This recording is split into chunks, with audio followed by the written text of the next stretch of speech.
Hey everyone. Hi. Hello. Hi there, Williams sisters. And Good Mr. evening.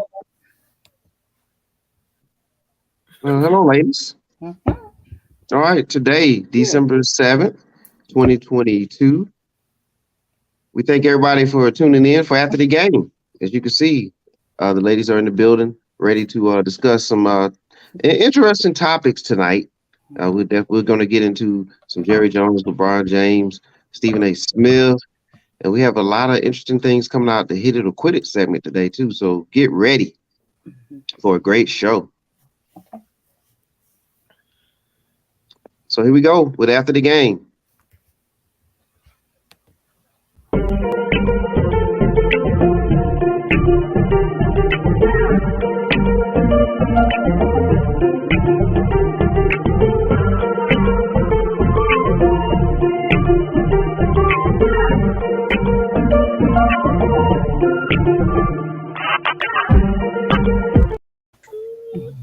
Yeah, we are here. Right. All right. I'm gonna pass the baton over to the hostess with the mostest. All right. Hostess with the mostest. I feel like Beetlejuice. Now, come on. Don't make me feel too bad about myself. All right. We're going to go ahead and start off our Hit It and Quit It segments for tonight. We have a lot of good, interesting things that are happening around in the world of sports. And so we're going to start off with Liz talking about Tony Brothers. My favorite brother. Nah. So we're going to talk about Mr. Brothers. So I'm sure people have heard that on November 4th of this year, the Dallas Mavericks played the Toronto Raptors. Yay, Dallas. I'm not a Dallas football fan, but a Dallas basketball fan. Well, not really a fan, but if I had a team, it would be the Mavericks because that's the hometown team. But anyway, moving on. So a guard for the Mavericks named Spencer Dinwiddie said that how he communicates with his teammates is he claps at them to get their attention, to get them to pay attention to him. So he says one time when he clapped his hands, it caused Brothers to give him a technical foul. And he argued with him because he felt like he didn't do anything wrong. He didn't think he should have got fouled or whatever. So Dinwiddie didn't hear him say this. So this is allegedly. Brothers called him a BAMFer. Y'all know what that is. Yeah, I'm from the streets. I know what that is. You know what that is? Y'all know what that is. Yeah. If not, I'll tell you later.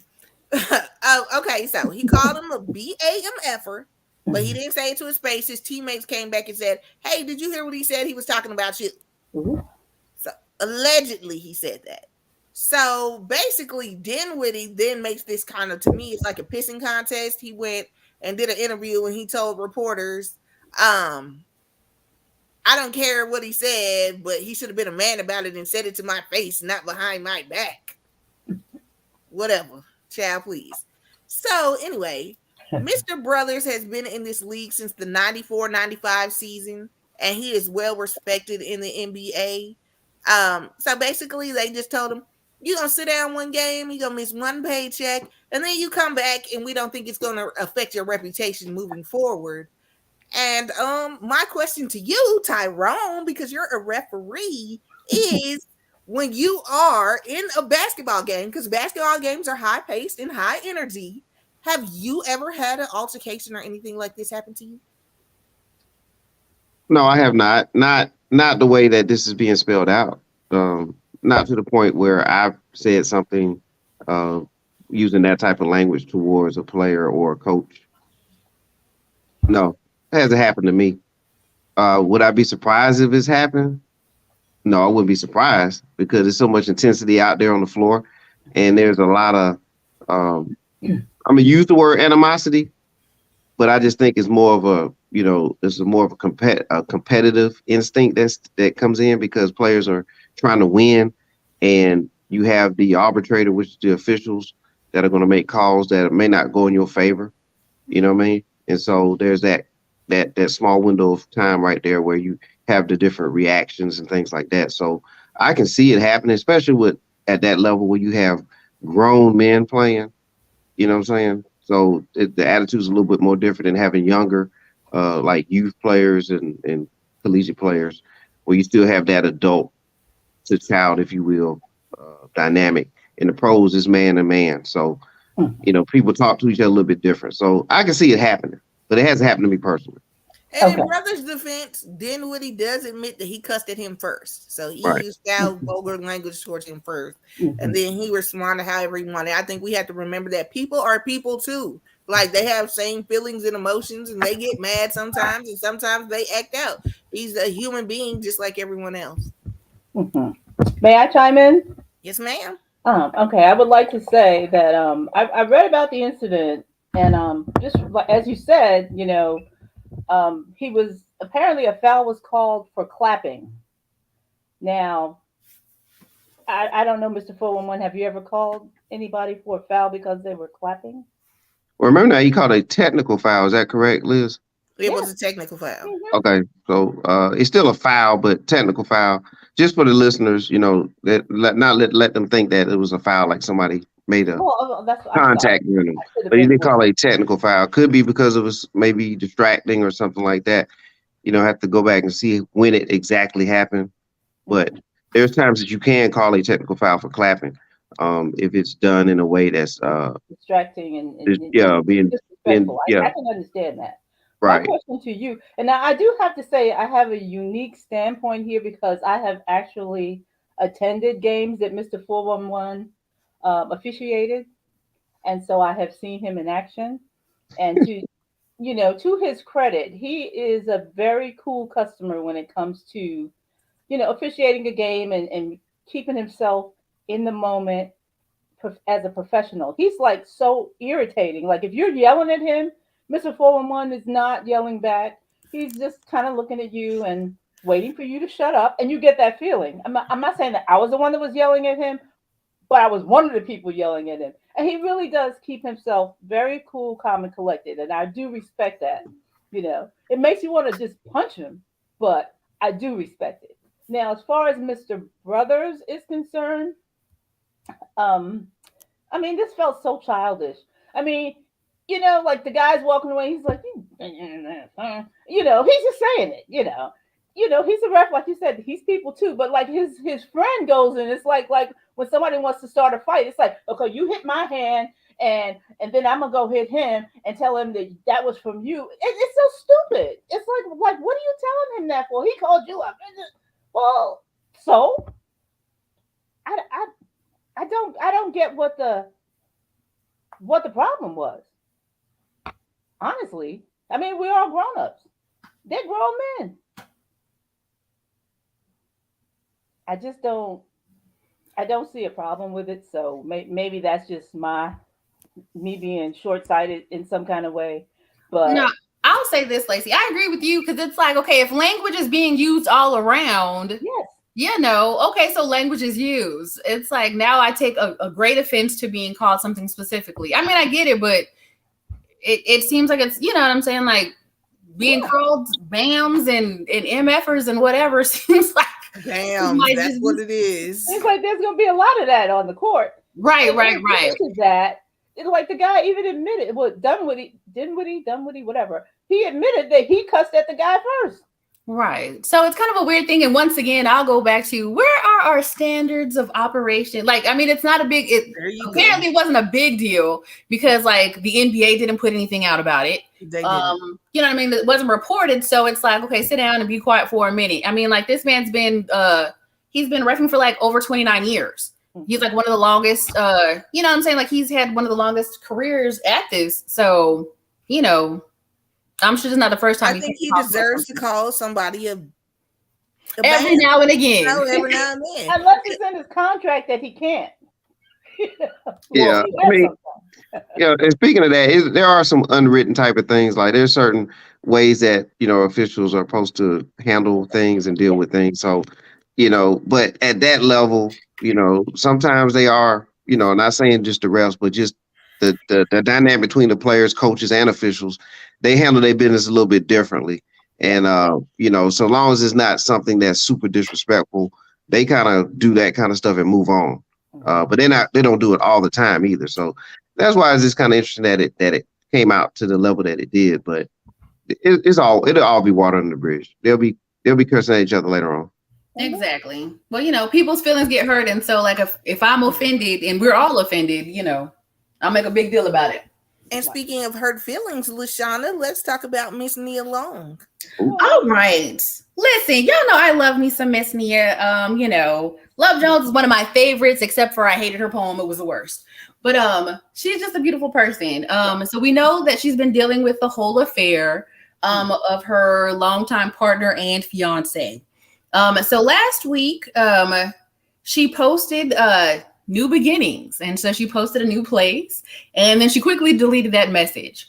And as of yesterday, she's officially done. They are officially focusing on co-parenting their 11-year-old son, Kaz, and no longer together. She and her son are moving back to California right now. And so we know that we're getting a lot of Nia information just because The Best Man Final Chapters is coming out.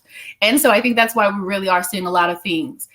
So she has received a lot of support from people just in this situation as a woman who has been, cheated on, and people love her. She's beautiful. She always seems like to be like a good person. Now, she was very heartbroken though, because she said there's a couple of things with this. She's really upset with the Boston Celtics, and she feels that they kind of owe her. She said that for a company that's very they said they held women in high esteem and they needed to protect the female workers, that no one checked on her.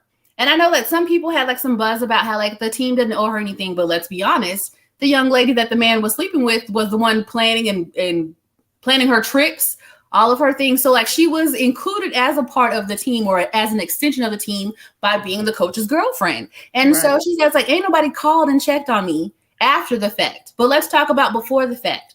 The fact that the breaking news happened and she didn't get a heads up from an email, from the Celtics. And so that's one. And so I'll say this piece. She said the most heartbreaking thing was to look in her 11-year-old baby's face.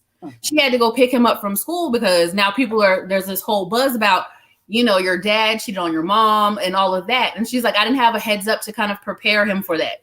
Now, let's talk about it. Ime's not off the hook for that, because he literally really should have told her, look here, honey, this is going to come out. I shouldn't be sitting at home and catching it on the news. You shouldn't be blindsided. Right. Exactly. But I agree with her in the fact that she's saying the team didn't even look out for her. They made a big deal about protecting their women, and they didn't protect this woman. And so she's very upset. People are kind of mad with her about it. I kind of agree with her though.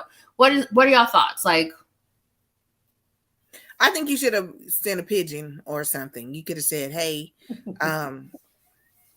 FYI, we're going to go live or public with this information. I don't know if you know, but she had to have some kind of relationship with somebody at the team that could have reached out to her, and she didn't have to hear it on the news like everybody else. Well, so I feel like Boston, somebody should have reached out to her, somebody.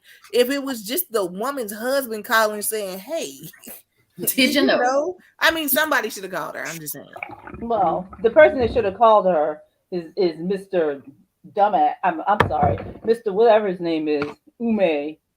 That's who should have gave her a heads up. That's the mother of his child, his fiance. You've done her wrong. At least show her the respect of giving her the heads up, so she doesn't have to hear this mess in the streets, so to speak.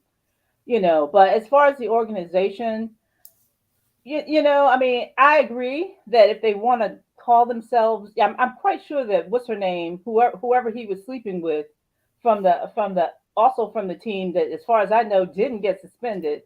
I'm sure that person got lots of consolation and it's oh, are you okay? All of that. She's gonna get all of that. Now she's one of the parties who are doing wrong. Nia Long is a victim in all of this, of both of those people, that the one that cheated on her and the other one that knew of her and their situation and took advantage of it. In any case, you know what I mean? Those she is a wrong party, and the fact that the Celtics didn't bother to acknowledge that, or even give her any consideration whatsoever, is very shameful.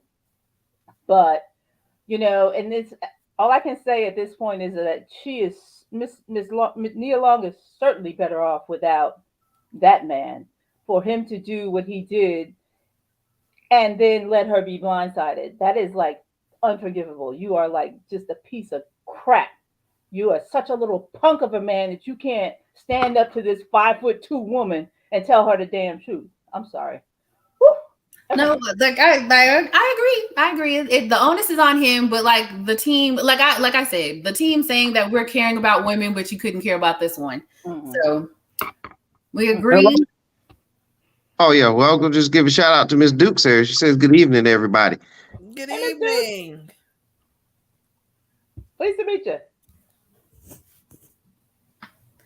All right, thank you for watching, Miss Dukes. All right, and so our last topic on the Hit or the Quit is the Georgia update. Miss Lacey. I have to say, I want to thank my Georgia family, and in this instance, I will include Mr. 411 as a member of the extended family. He's been a friend of my family for over 20 years now, and I'm just so proud and excited for Georgia, for the Georgia voters, the ones that did the right thing. And I'm just glad they were more the ones doing the right thing than the wrong thing, because it was way closer than it should have been. Okay. One thing I will take away from all of this is I was absolutely shocked about Mr. Walker's concession speech. He actually was articulate. He was gracious, and he even got in a couple of digs at the former guy. He's like, please respect the Constitution. Okay. I'm going to not going to contest the vote and claim it's wrong. I mean, he actually in his concession speech, he was actually a pretty classy guy.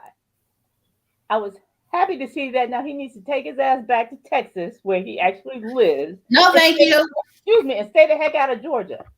We, the members of Texas, say that we Texans, we say Georgia can have him. It's fine. I think he lives in the Dallas area, Liz. Maybe your neighborhood. No, definitely not my neighborhood. But no, you no.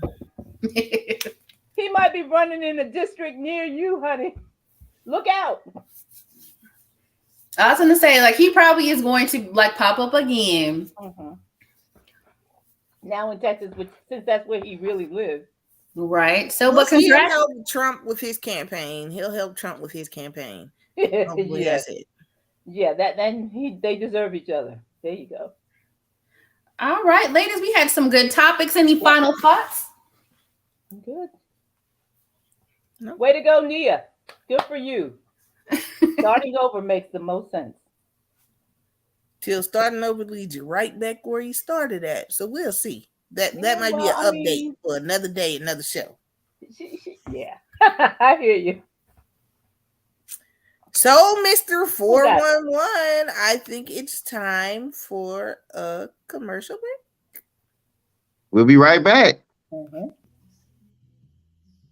Hi, I'm LaTanya. I'm the owner of Heavily Spa Mobile. I've been in this business 19 years plus. If you're in dire need of a massage for achy muscles, back, neck, shoulder, hip, legs, feet, come on down and schedule an appointment with me. You can't go wrong. There's nothing wrong with taking care of you, because no one's going to be able to take care of you. I'm located at 2484 Ingleside Avenue, and that's in Building 8, and that's in Macon, Georgia. Again, you can go online to Heavily Spa Mobile to schedule your future appointment, or you can reach out to me at 478-747-9231. I look forward to seeing you soon. Right, we're back. We thank him. Gift certificates, yes. Yes, the time is that time of the year. Matter of fact, I'm getting the information coming in as we speak that the gift certificates are ready and available. And once our production team gets the flyers, we'll start throwing that out there as well. But support Heavenly Spa Mobile. Yes. LaTanya Rainey, she supports all the shows on the 401 Sports World Network, especially after the game. She told me herself this is one of her favorite shows. Oh, that's awesome. Love Latanya. Yes, she's awesome. And so does Deshaun Watson. All right. Do not show that picture on our show. Stop it. All right. Stop it. So what we got next, crew? Let's talk about Mr. Jerry Jones. I'm going to give y'all a brief introduction to Mr. Gerald W. Jones. So he was born in Los Angeles, California. He moved to North Little Rock, Arkansas, when he was 3 years old. He wasn't a stranger to like wealth and money. I think like how people might have thought he was, like he had real humble beginnings. His parents owned grocery stores in Little Rock. Mm-hmm. He went to North Little Rock High School. Mm-hmm. And then after he graduated, I think, what position did he play at North Little Rock? Do y'all know? I meant to running back. He was a running back. Really? He was a running back for North Little Rock High School, and apparently he was good. Wow, No, that's good. that was before integration. And But okay. when he finished, he went to the University of Arkansas. Okay. Raise your backs. After he graduated, he went to work for his dad's life insurance company. His dad had a life insurance company. Mm-hmm. And he became the executive vice president at his dad's insurance company. And then when his family got tired of doing insurance, they decided to build a animal paradise for like exotic animals, like a zoo where people could come to their ranch and see all kinds of exotic animals. I want to be Gerald Jones when I grow up. Cool. And then Jerry Jones was just out there borrowing money and starting businesses. A lot of them. He had Sparky's Pizza. It was not a successful business venture. And then he did a couple of other things that he wasn't really successful in doing. Then he borrowed money and he bought the AFL San Diego Chargers in 1967. That was his first football team. Wow, that's good information. I did not know that. Yeah. And then he opened the oil and gas exploration business in Arkansas. And he created like Legends Hospitality, and they served entertainment venues with food, beverages, and other merchandise that you could buy. So that led him to get $140 million. So in 1989, he could buy the Dallas Cowboys. That's the smartest move he ever made. A very smart move. And he, from what I've heard, because I just want to plug, I am a terrible towel waving Pittsburgh Steelers fan. I do not like anything about the Cowboys. Okay, I just had to say that. But so he bought the Cowboys, and he appreciated the team in value because they went from the $140 million that he bought them for, and they're now worth $5.5 billion. And Jones is a billionaire on top of that. I mean, that's a hell of an investment. So in polls on sports, on various like sports networks, they polled him, and Jones is the least favorite sports personality ever. They do not like him. I don't know why they don't like him. George Steinbrenner died, but yeah, I hear you. But he is polled as the least liked. And so to bring more attention to him, he is now in the news for a picture that was taken of him when he was 14, maybe 15. I heard 14. And people are talking about it. Lashana, tell us about it. Alrighty. So as you're talking about him being one of the least liked owners or sports figures, it's funny that he's actually one of the most recognized. For casual people know who Jerry Jones is. I don't watch football, but you know what I'm saying? I live in Texas, so I guess I know. But people know who Jerry Jones is with his 80-year-old self. Now, what happened is they've been talking about how he's a great model he's a great model for an owner. Like he is one of the standards. People try to model themselves after him. But the question is, how is it that he's such a great model, but he has a dark past? And everyone does. So the Washington Post pulled up this picture of him back in Little Rock. Now, he'd like to claim that he was just there out of curiosity. He just wanted to know what was going on and see what was happening. Not that he was here to block the Little Rock 9 from getting into school. And so the question is, like, How is it that he is being given a pass at this? And why is it, with looking at him, his 80-year-old self, let's talk about how the fact is that the racist history that America has is so new. People like to think that it's so far in the past, but like you say, he was 14 years old. He's 80. So, like, think about this. People's grandparents were alive. He's alive when this was happening. And he'd like to say that, of course, people have a history. And that's just how America was.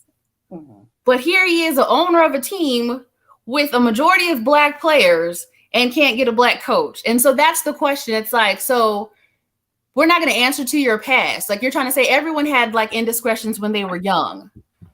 And so, like, I should be forgiven. But we'll go to the Kyrie situation. So, like, let's play the clip real fast of Jerry Jones and what he said, his answer. Let's hear his answer.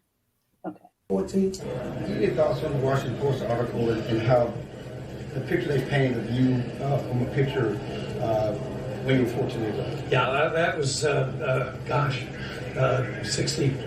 65 years ago, and a curious kid. I didn't know at the time the monumental event, really, that was going on, and I'm sure glad that we're a long way from that to not have those kinds of things happen. Any regrets on being in the photo, being there at all?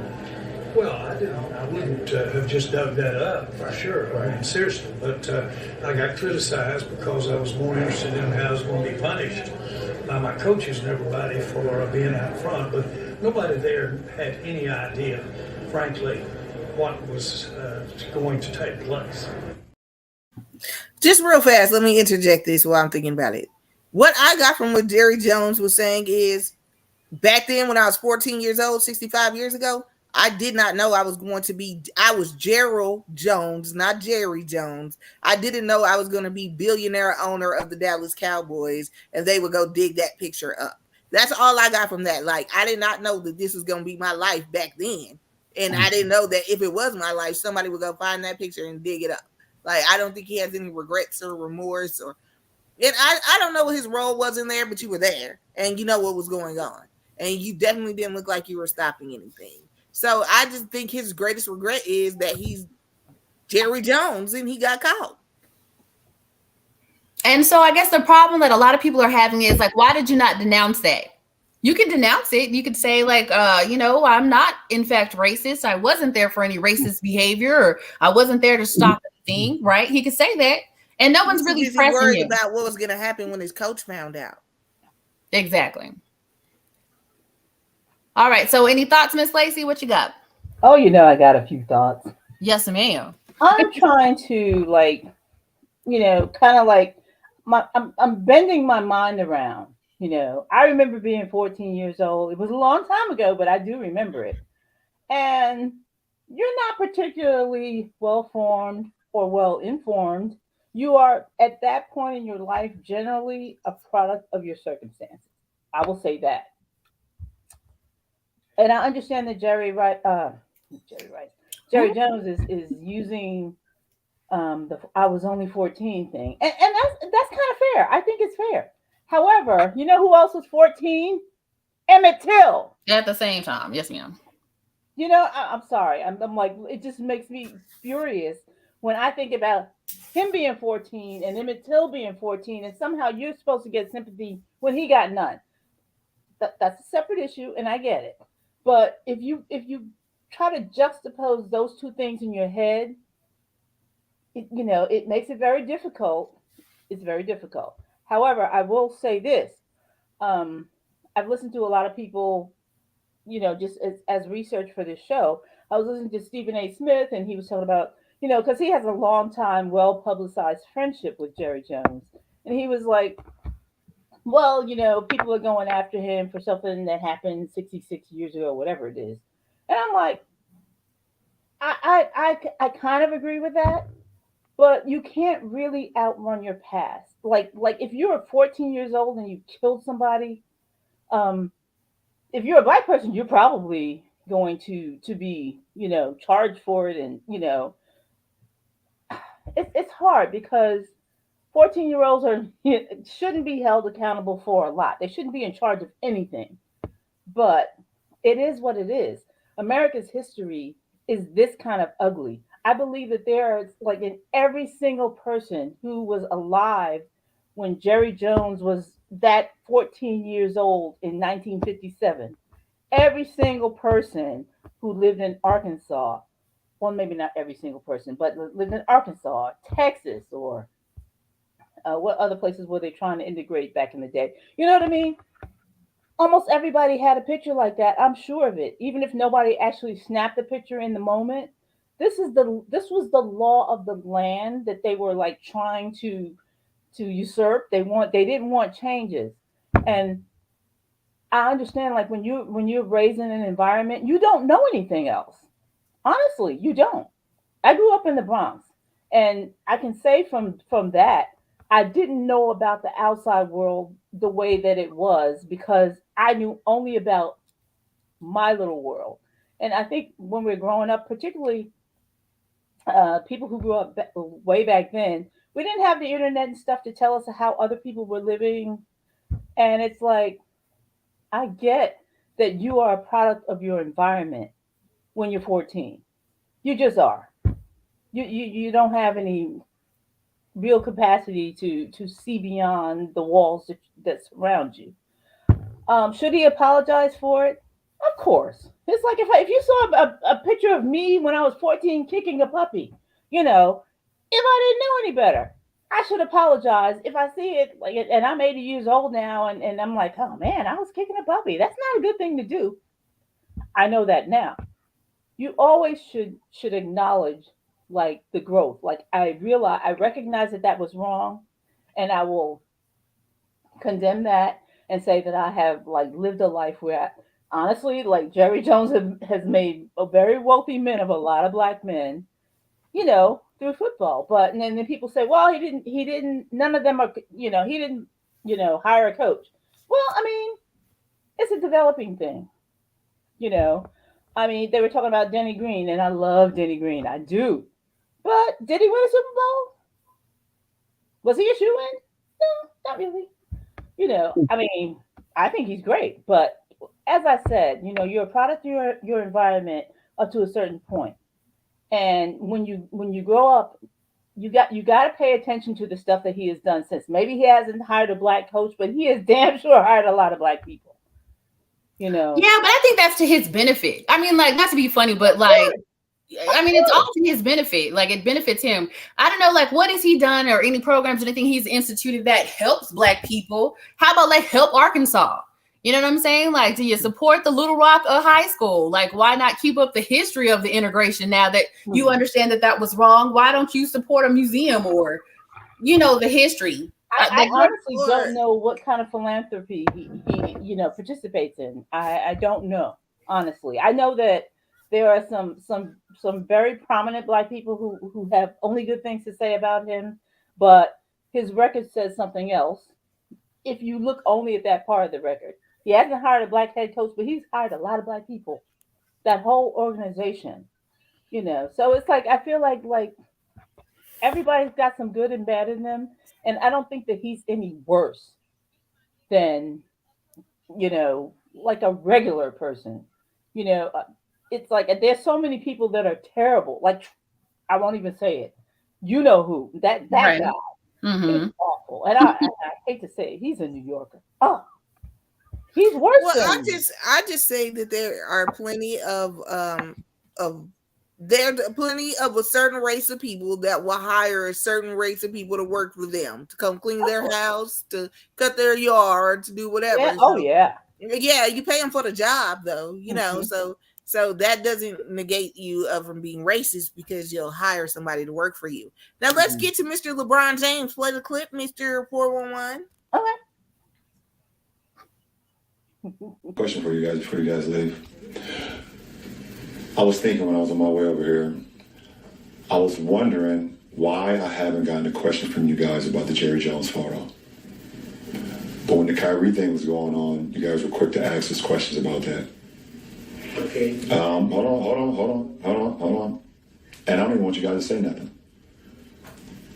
When I watch Kyrie talk and he says, I know who I am, but I want to keep the same energy when we're talking about my people and the things we've been through. And that Jerry Jones photo is one of those moments that our people, black people, have been through in America. And I feel like as a black man, as a black athlete, as someone with power and a platform. Mm-hmm. Absolutely. Mm-hmm. Anybody else want to start? If you don't, I will. Go ahead, babe. Go ahead. I agree. I agree with LeBron in the sense that it does seem in the world that whenever black men, especially, but let's just say black people in general, make a mistake, it is publicized. They want you to crucify them, like put them on the cross and crucify them. So they definitely interview people and ask them questions. They bring it up. They keep it on the forefront of people's minds when you make a mistake. They ain't stopped talking about Kyrie yet. So, like, they keep it on the forefront of your mind, but this Jerry Jones thing is hurry up, shut up, and talk about it, and let's just brush it up under the rug. We don't have to keep talking about it. Be quiet, brush it up under the rug. I think they just want to do that. So I applaud LeBron for bringing it up because they did drag poor little Kyrie through the mud. Right or wrong, good or bad, everybody had their own opinion on that. They dragged Kyrie through the mud, and then Jerry Jones was in a very, very, very public, very bad looking picture. It looks bad for him. It's horrible. Even it was terrible. If he just happened to be standing outside that day, you were outside at the wrong day at the wrong time. So like Jerry Jones was outside doing that, and all Kyrie did was post a movie on his what was it, Twitter? Yeah, Jerry Jones. That picture, that photo is like a gut punch. Mm-hmm. Yeah. So, LaShawna, you want to say something, honey? So I would say I agree. I think LeBron is right. And so there's no equity. There's no equity. And that's the problem. There's no equity on anything. And so, like, this is my thing. Like, if we want people to shut up and play ball, then everybody shut up and play ball. Let's not talk about anything. Don't ask these questions. Like, why are y'all pressing them and pressers about anything besides the game? Because that's where we get into trouble. Like, you ask me how many points I made or whatever. That's good stuff. And keep it to that. But no, then you want to ask, like, well, what do you think about Kyrie? Well, that ain't got nothing to do with nothing. You're asking, like, that has to do you on the record so we can trip you up later. Exactly. And so that's not what the thing is. Like, if we want people to just do their jobs, and let them do their jobs. Like, let's not your job be coming up and drumming up drama. For you, because like no media, I love that, drumming up drama, and that's all we're doing. Love that. Well, Lacey, before you go, I'll just interject just a little bit on the LeBron front. Sure. I don't have a problem with what he said. I actually think it was a good thing that he did it. My only issue with it is when they asked him about Kyrie. He went on about a 2-3 minute, etc. about Kyrie, and he used the words harming people and things like that when he said about Kyrie. So some of this feels like he's kind of backtracking, in my opinion. I mean, I'm glad he's doing it now, but I mean, if you go back to what he was saying about Kyrie when he didn't have to say at the time, and now he comes back now, weeks later, and now he's trying to stand up. But I'll say this one thing about Kyrie. At least Kyrie has been upfront on every issue that he has to deal with, whether it's taking the vaccine, and I've taken the shot, but Kyrie hasn't. You know what I'm saying? And he stood on that, and he said why he wasn't doing it. He just didn't do it, but he stayed on that, and he's standing on what he believes as far as his faith. I do agree with what LeBron is saying about how the media went after Kyrie a certain way. And they're not going at Jerry Jones the same, but at the same time, LeBron did say out of his own mouth he didn't give a ringing endorsement to Kyrie in the beginning. So it's kind of like he didn't say he changed his opinion. Well, he said y'all talked about him, but you ain't talking about him. Yeah, And he but say like he was right or It's wrong. about the focus. I agree. But LeBron, he didn't give a ringing endorsement to Kyrie, Okay. and this In is the a save. moment, because This Kyrie this is didn't a do save that. move, in my opinion. I think he's doing a save move for his brand. Right or wrong, but that's what he's doing. Okay. Can Yeah. I talk now? Oh yeah, absolutely. I just want to throw that Okay. in there. And I'll try to keep it really brief. I feel like the last time we all got together and talked about things, we actually were on the same wavelength as LeBron. You were saying that black people are being held to like a much different standard. For every little thing we say and do gets scrutinized and turned up inside out to make sure we're not being bipartisan in some kind of way. Like we're the bad guys. It's like okay, it's like if a black person says something against like a Jewish person, oh my God, like pay $1 million fine and you need to go in, get immersed in the culture and make amends and stuff. Nobody's trying to make an amends to black people. We talked about this last time, and it's the truth. This actually makes it even more so obvious. Jerry Jones is getting a pass because nobody's asking him to immerse himself in Harlem or black parts of Dallas. You know what I mean? South, Nobody's asking South him to Little make a Rock. donation to the Boys and Girls Club. You know what I mean? He's not having to make any kind Aren't of they amends banging in Little Rock? He need to go do something about gang relations. any of it. He's not being asked to do anything. When you're caught in wrongdoing, if you're a black person, they expect you to make amends. If you're not black, it's like, oh well, it's not as big a deal. It's not. It's not on in every headline. Every story doesn't lead with that. And so LeBron is correct in that. And honestly, I understand like for LeBron and whoever, Kyrie is like he's a lot. He's a lot. It's like okay, you don't always agree with him, but we agreed I think last time like he has a right to say stuff. And if Amazon doesn't have to pull the content, then why is he paying $1 million? Anyway, Exactly. we'll try it.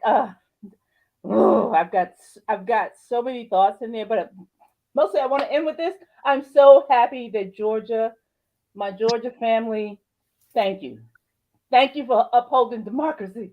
Thank you. Okay, I'll leave it there. 9:29. Yeah, we was gonna talk about Stephen A. Smith. Is that correct? Mm-hmm. I feel like we did, but okay. We'll play the clip. All right. I'm very, very fond of Jerry Jones. And I'm not hiding that from anybody. Is his record perfect? No. But I'm pissed off because he doesn't deserve what just happened. He doesn't deserve it. Our report said he was 14 years old. Another report said he was 15 years old.